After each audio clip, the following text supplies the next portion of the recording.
So whales, they're pretty cool. Big old knotfish swimming around, minding their own business. Giant friggin' things, no one's gonna mess with them. You can just swim around and be whales.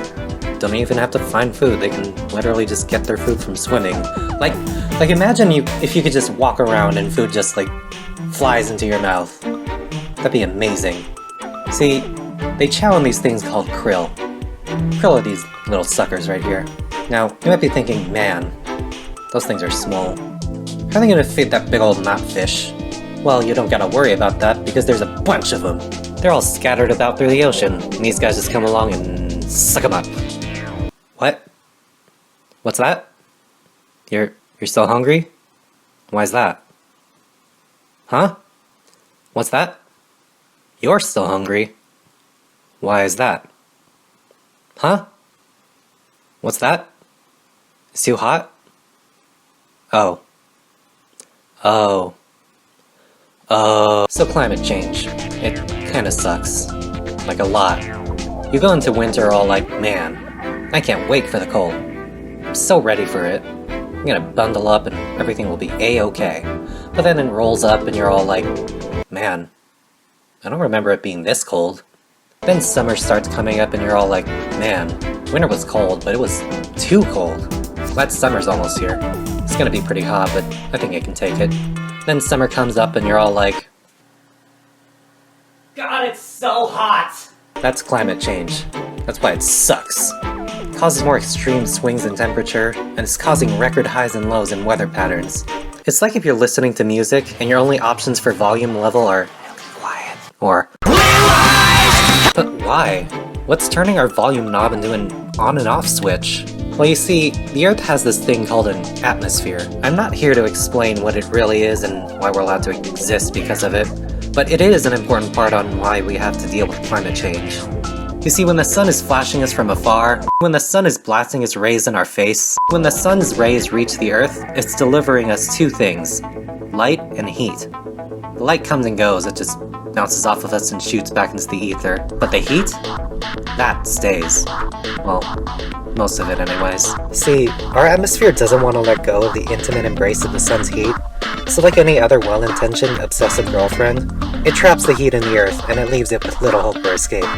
It's like if you take a glass of water and microwave it.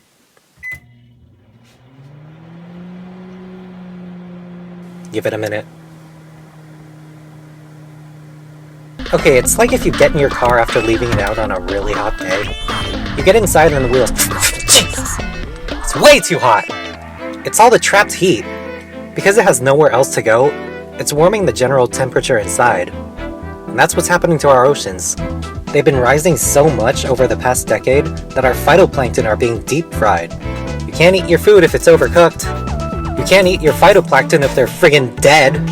And if you can't feed your krill, then you can't get more of them through reproduction, because they're friggin' dead. And if you can't feed your whales, then you get the idea. Whales rely on krill as a source of food. If they're not around to chow on, then they're plumb shite out of options. You don't see whales going around munching on seaweed. Have you seen their teeth? Now, normally this isn't too much of a problem because if you're smart, you'll leave your window open by just a crack.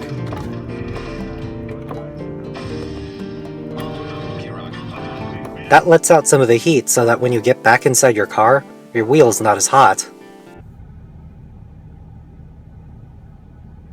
Oh, frick! Jesus! Okay, it's still really hot, but at least you can drive. The amount of heat being trapped inside isn't as extreme in comparison.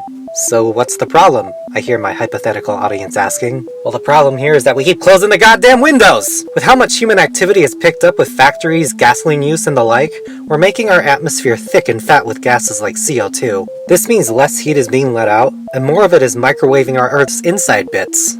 So what do? You can't exactly turn on the air conditioning in the ocean. You can't throw a bunch of ice in there the way you cool your drink, especially with the ice caps already melting. But you know what we can do? Open the goddamn windows!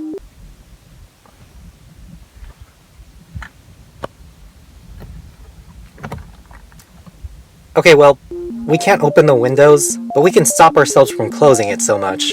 Gasoline, carbon emissions, all that jazz. If we keep all that down, we can keep that window open and keep our little car planet nice and cool, nice and not scorching hot. If we keep doing that, then we'll be able to save our big ol' whale friends. Well, first we'll save the phytoplankton, which will save the krill, which will then save the whales.